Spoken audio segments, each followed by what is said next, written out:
All right. First off, let's see here. We do. I wasn't sure if we were going to get you just on the phone, but we've got you on video now. Eric, you're in Montreal, correct? I am indeed. Bienvenue. Okay. All right. Well, no need to go that far. Remember what province you're in, my friend. Okay. So it is Wednesday, February 12th. First of all, question: how many years have you been married? I've been married. My 20th is coming up here this year, so that's why I nailed it. Yeah, that's why I knew the year.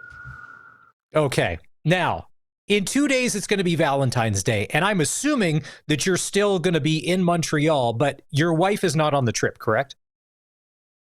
No, and I don't know where you're going with this, but I'm going to tell you that I'm meeting up with her on Valentine's Day in Mexico. So I'm good. Oh, okay. Well, no, I was just wondering to be like, how would you like, okay, it's Valentine's Day, but no, there's this hockey thing. Oh, so you're just in Montreal for a bit and then you're blasting off to Mexico. All right. No, I totally get it. Because like I said, I'm game planning. I think it was part of the thing, but when you were married 20 years and dated 6 or 7 years before that, Valentine's Day is not like a big thing.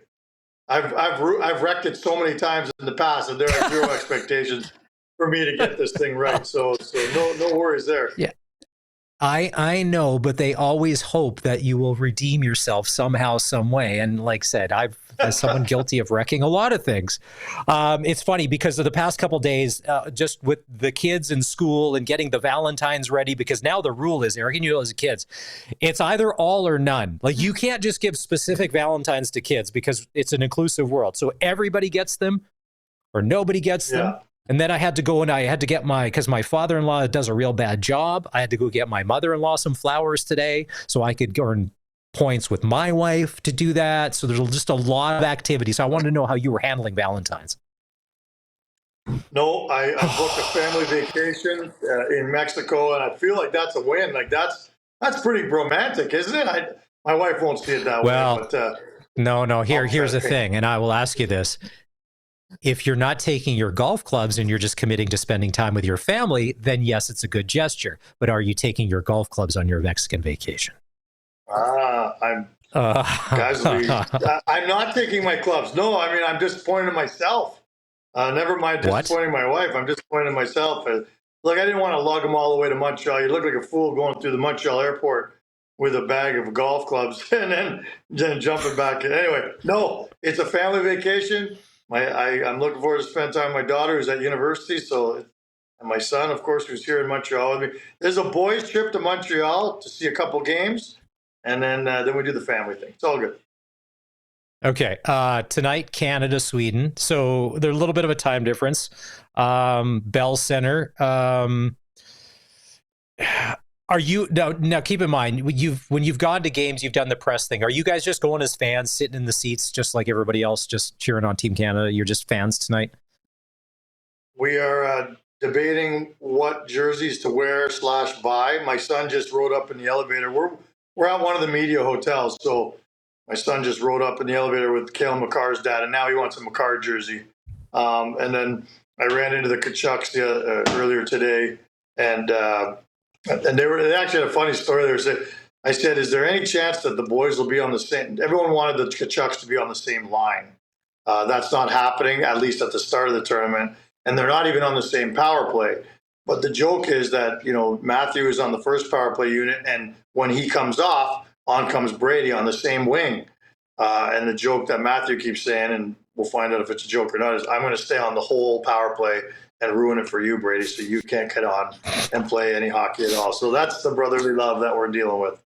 But yeah, we're going to go as fans. We're drinking beer and going as fans, wearing jerseys. How old's your son again? Not old enough 14. To drink beer, I'm assuming. Okay, well, it is Quebec, and I don't know. They have different rules. It's Quebec, yeah, exactly. Listen, they don't want the oil, and they don't want to cut a deal on the dairy. Apparently, I was watching some press conference earlier today. So whatever, they have underage drinking. It's all good. What is there genuine excitement there that's kind of taken over the city? Like, I would say no. Look, it's like minus 100 here right now. It's cold. People we were just walking St. Catherine Street and around there. There's no vibe in terms of the tournament. This is a big city. These things get lost in big cities. But I can tell you that, like, we're in one of the media hotels. The NHLPA is based here. All the families are staying here. So in this hotel, yes, everybody is here for one reason. There is a buzz.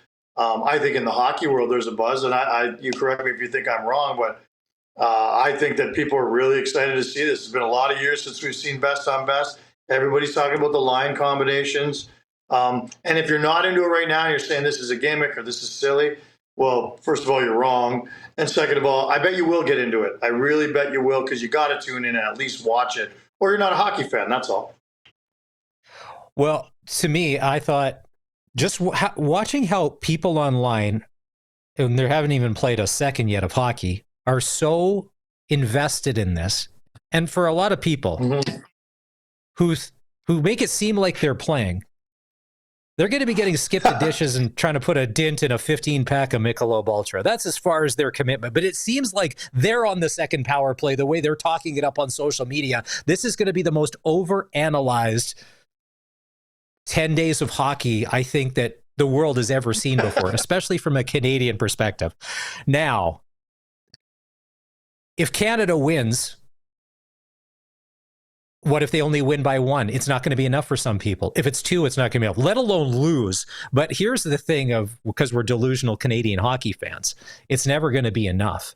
And heaven forbid if we were to lose a game to the Americans, but if we were to lose to Sweden or Finland, like that would be like, what are you expecting tonight? Like, pretty good team on the other side. You can't just assume that Canada, it's just a cakewalk. There's some pretty good players over there too.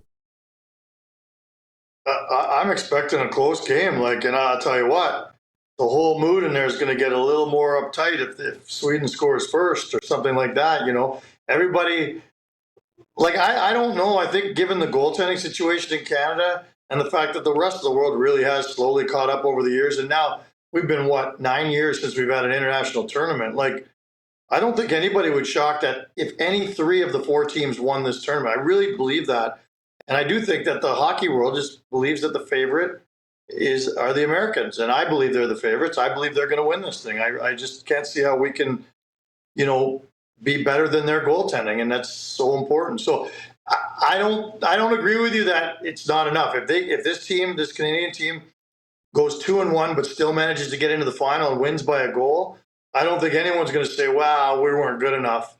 I think there'll be a realization there that everybody's caught up. This is a global game, and anybody can win any of these tournaments. I don't think Finland can win this tournament, but I think anybody can win this tournament other than that. Yeah, I mean, if anybody's picking somebody to finish fourth, a lot of people are just penciling in Finland at this point. And so tonight against Sweden, I heard an interview with Doug Armstrong earlier today, and a couple of things, and you've probably dealt with him on a professional level. He just seems like a really good guy, and he's our team lead for management. And he said that Jordan Binnington, that will be playing for Canada, will probably be a different Jordan Binnington, because the past couple of years, the St. Louis Blues haven't been very good defensively. And Jordan Binnington has paid the price because he just hasn't had a lot of support that way. And he thinks that the Jordan Binnington you're going to see is that guy that helped them win a Stanley Cup. Do you think that a Jordan Binnington with some good defense in front of him shows he's not just a hothead kook that likes to lose it every once in a while? Yeah. We'll find out. I'm not convinced I know the options. There weren't a lot of great options. I know most Canadians are stuck on the fact that Logan Thompson's not here. But the reality is that Binnington's the guy for now. I would be pretty surprised if Binnington played every game for Canada. If they win tonight, then he'll start. If they win again, then he'll get the next. But I'm not convinced they're going to win all their games, which tells me that I think Binnington will be exchanged out for Adin Hill. We're about to find out. I've heard that argument. I've talked to Doug Armstrong about it. I've talked to people in St. Louis about it. People in St. Louis saw that Binnington carried that franchise not on his shoulders in the playoffs, but from basically last place in the season when he came and joined them out of the HL that year. So it was pretty heroic what he did. No one will ever forget it. And they think that he's still capable of doing superhuman things. So we're about to find out. I'm not convinced, but I know he'd love to shove it in everybody's face and say, you know, I keep picturing him doing what Nazem Kadri did when they won the Stanley Cup. Everybody can kiss my ass. I just feel like that would be coming from a Jordan Binnington if Canada can win this. I think Doug Armstrong's exact quote is, Jordan Binnington hasn't had the same, let's just say it wasn't the 77 Montreal Canadiens playing defense in front of him the past couple of years in St. Louis. I think he was putting it on that. And I think if you're John Cooper, like I said, if you lose, I think you have to swap out goalies. I don't know if you can give a guy 2 games because the games are just too precious. Like you said, there is no playoff round. It's a matter of, and the way that it's funny, after we talked the other day, I saw it pop up online. So if you win in regulation clean, it's 3 points. If you win in overtime, it's 2, and then on like that. So it's best to just win these games clean and get as far out ahead as everybody else, because there's no play-in round, there's no this, it's just all got to be there. You lose one game, you could be out. I mean, you could still scrap your way in even if you lose one game, but boy, that puts you behind the 8 ball. And I don't know if I like that. I mean, I kind of feel like, because there's so much at stake and we're so proud as Canadians, you'd like to see a little bit of a buffer so that if they falter in any way, that they could still get back in. But I like the 3-2-1. I've always thought the NHL should go to that, but I also understand why they don't. It keeps the parity, it keeps teams close, and I'm okay with that too. So, but I like the soccer way to do it. 3-2-1 is it makes it even more important to win every game. Well, I thought maybe this is foreshadowing, and this is something Gary wants to do before his swan song, retirement tour, whatever that is, to go to a 3-2-1, much like soccer. So then when you do the win, a clean win is that much more important than these overtimes and the shootout and the video game hockey. Here's the thing with Team Canada, and it's not that I want them to lose tonight against Sweden, but we've all seen the makeup of these teams. A lot of these players, they all seem to flourish when they have to play with adversity. When something happens, then you really see the best. You can't fake that, though. Like, you can't fake adversity. Sometimes losing brings out the best because it teaches you everything that you need to, because these are guys, yes, they're the best together, but they're not a team. They're just a bunch of all-stars put together. So is there any way to mimic that, to bring these guys together if you're John Cooper outside of pep talks? I don't know. I mean, I feel like that's where the Americans have the biggest advantage, because I feel like this generation of American players want to prove to the world that, hey, we have officially taken over as the best nation in hockey in the world. I feel like guys like Matthew Tkachuk really feel that. They're itching to get out here and prove it. Brady's the same way. I feel like Matthew's just kind of like, I think it's spread in that room. Like, guys, let's catch everybody off guard. We're going to go balls to the wall and prove to the world that we're the best. Canada doesn't look, every time they play, they feel like they have something to prove, no question about it. And there's a lot more pressure in Canada than there is in the States to win. But I just feel like the bee in the bonnet, or however you want to put it, is, favors the Americans, because they're the ones who are itching. We haven't had international hockey for all these years. And whenever we do in the past, it's been Canada, Canada, Canada. Americans now, I feel like they think it's their time. And that's why I think they're the team.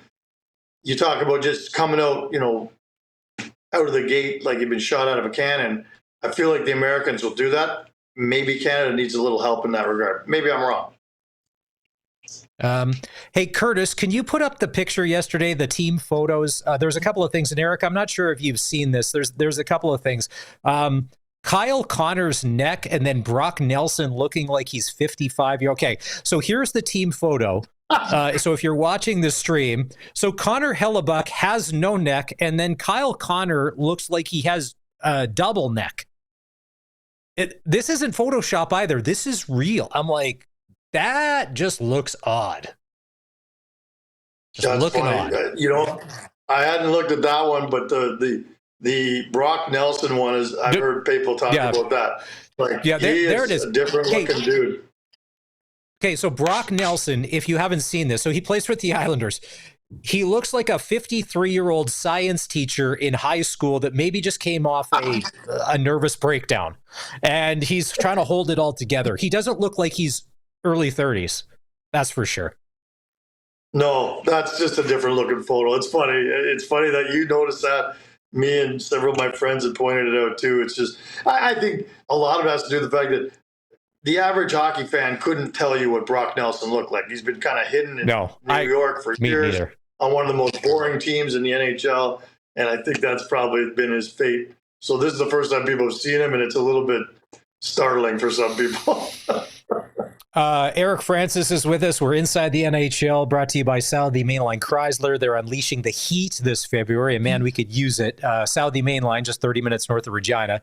You can get into a brand new Ram truck for just $49,995, or a new Jeep Compass for as low as $38,686. You can get 0% financing on a Jeep Grand Cherokee. Call 306-726-2060 or visit southeymainline.ca. Southie Mainline Chrysler is worth the drive every time, guaranteed. Curtis, if you want to put up this photo, it's part of their locker room. It will be in every locker room that they are in, whether the games are in Montreal or the games will be in Boston. The number 13 Johnny Gaudreau jersey, which will be proudly hung. So you want to talk about them playing for something. All right. That's not manufactured and it's not fake and it's not, this is real, because Johnny would have been on this team and he played with these guys because he came up the ranks with these guys that you saw the Gaudreau brothers and their Eagles jerseys, and the Philadelphia Eagles did not win the Super Bowl because of the Gaudreau brothers. But that was kind of a nice added thing to see that, because they loved the Eagles. That was their team.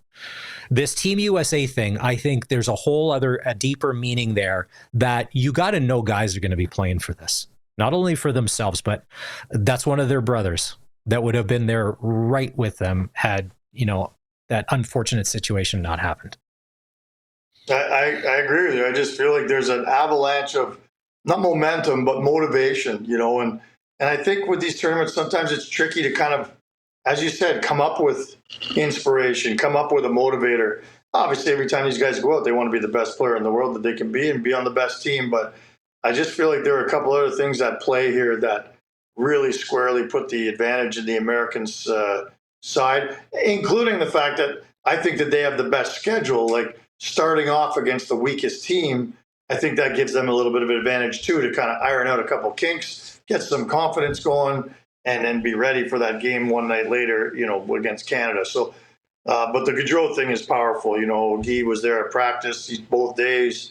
Again, I talked to the Kachuk family when I saw them in the lobby here today, and they were thrilled. And they pointed out, they were the ones who say the boys were so excited to see Guy here because they love him, and everyone is just rooting for that family. So, these are powerful things, and they're going to have that in the room, and probably the last thing they see when they walk out the dressing room door to go up the ice is Gaudreau number 13 and that logo that you just showed. So it's powerful. Barney sent me a text. He's betting you, just a second here. He's betting you 24 beer that Canada beats the USA or wins the tournament. I don't know. Okay. I'll take that. Yeah. Okay. I'll bet Eric 24 quarters from the home course Canada beats wins.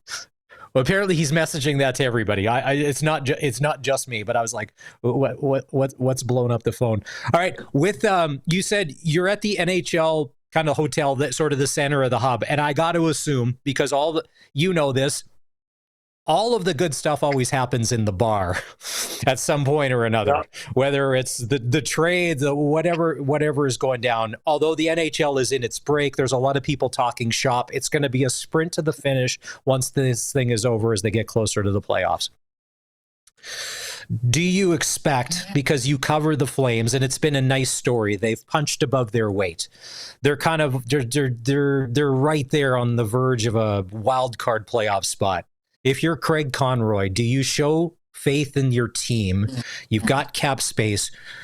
Do you look to add a little bit? I know you said it's never a rebuild, it's a retool, and we're always going to be trying in this. We're never going to tank.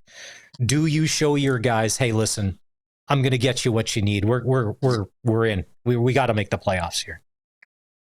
He's already done that. He's already made his move. And I'm not saying there's no chance Craig Conroy is going to not make a move, but I'd be pretty surprised if he did anything of significance. Like they might add a young defenseman. If somebody's making a young defenseman with some term available that fits into their plans moving forward, then there's a potential that they'll sign a guy. But they would like to, if in a perfect world, he'd snap his fingers and have a left-handed defenseman who can play in a number 3 or 4 spot for this team in Calgary. But if that player, I guarantee you, it won't be a rental. That is for sure. That would go contrary to the blueprint that he's kind of mapped out for this team. The move that he just made, considerable capital with a second rounder, but all the other parts in that trade were spare parts. And you got the center that you've been looking for a year.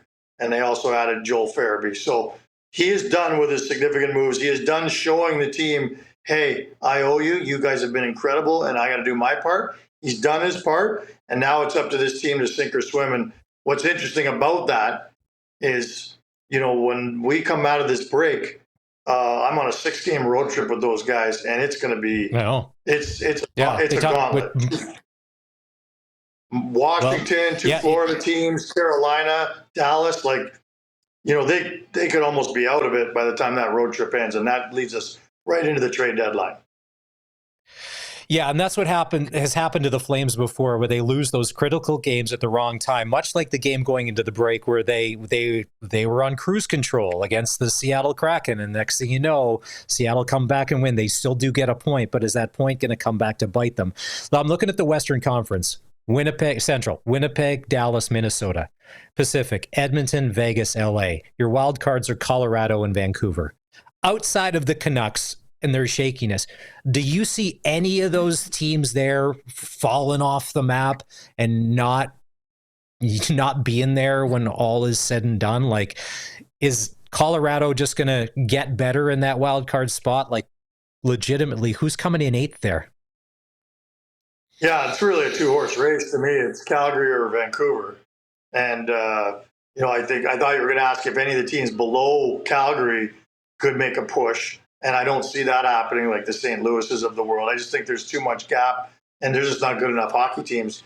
What I think is more almost a bigger storyline as we move forward is the Calgary Flames are only 5 points away from dropping 7 points, seven spots in the standings to be in the bottom 10 to give them a top 10 draft pick. That is only significant because if they finish in the bottom 10 of the standings, they get to keep their first-round draft pick that was involved in the Sean Monahan trade. So there are a lot of fans who are hoping they drop enough on that opening road trip that I just talked about, and 7 other teams could pass them. It's only a 5-point gap. Like, that's an incredible window. They're 3 points out of tying Vancouver for the final wild card booth.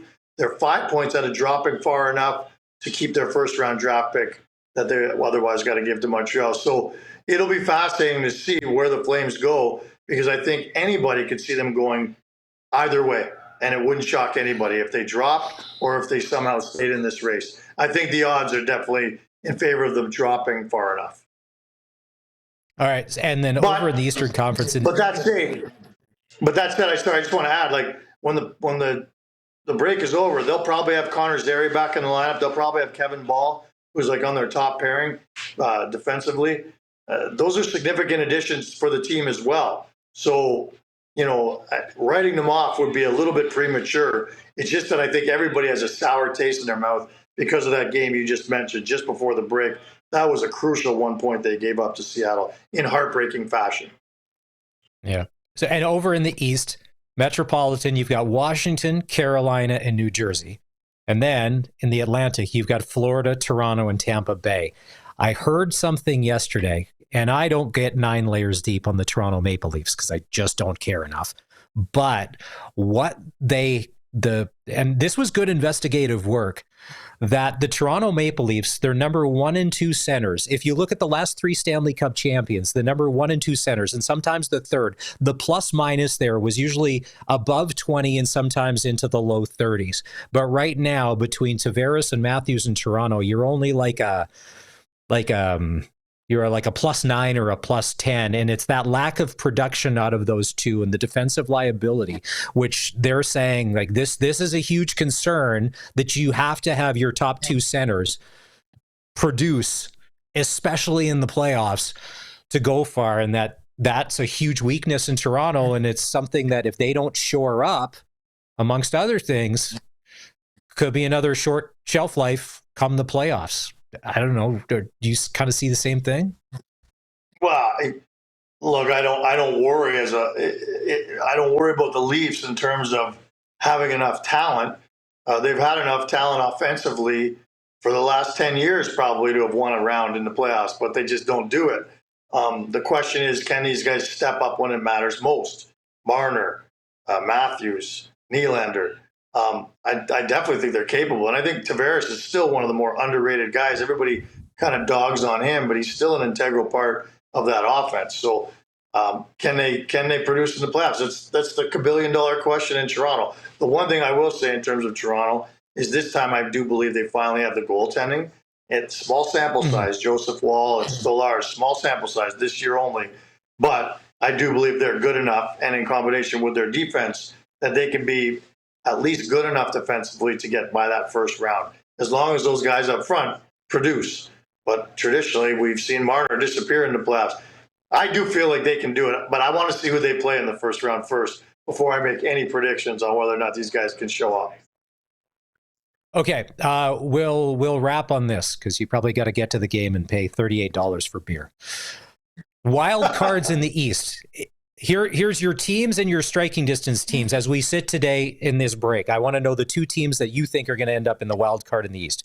You got Ottawa, Detroit, who are in it right now. You got Columbus and Boston within striking distance.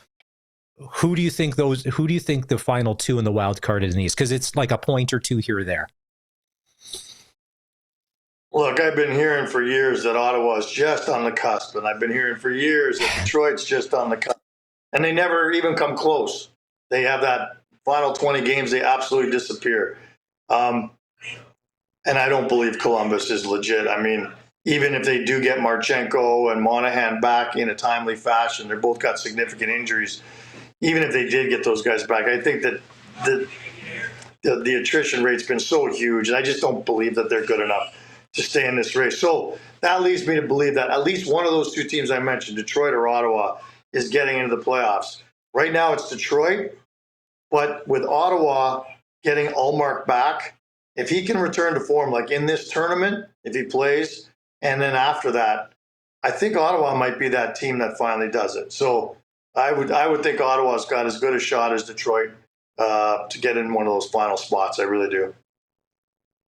And then yesterday I heard that Linus Ullmark, and I kind of like him even more, is a little bit of a head case when it comes to the driving coaches crazy. And I'm like, all right, not enough of that anymore in this NHL. He's a unique dude. All right, Eric, tonight, Canada, Sweden, a prediction, who wins and what's the score? I don't want to cause a riot, so I'll say Canada wins 3-2, but I'm worried about this one. As a Canadian hockey fan, I'm definitely worried about it. I really am. I'm not going to sit here and make a prediction that Sweden will win because I don't want someone to burn my house down. But I'm worried. This is not a cakewalk. This is definitely not a cakewalk. Any one of these three teams could win this thing. So it's a tough first opponent for Canada. All right. Well, enjoy the game tonight with your son. No one will blame you if you sell your Canada USA tickets to pay for your trip to Mexico and make a little probably bank on the side. But if you do end up going, and then enjoy Mexico, and then we'll catch up with you a little later. All right, my friend. Yeah, I won't. I won't chat. I won't. I'll be gone next week. You're off next week. You started. Did you start with bonjour? So I'll finish with au revoir. And we'll wrap this bilingual. It's inside the NHL. It's inside the NHL with Eric Francis.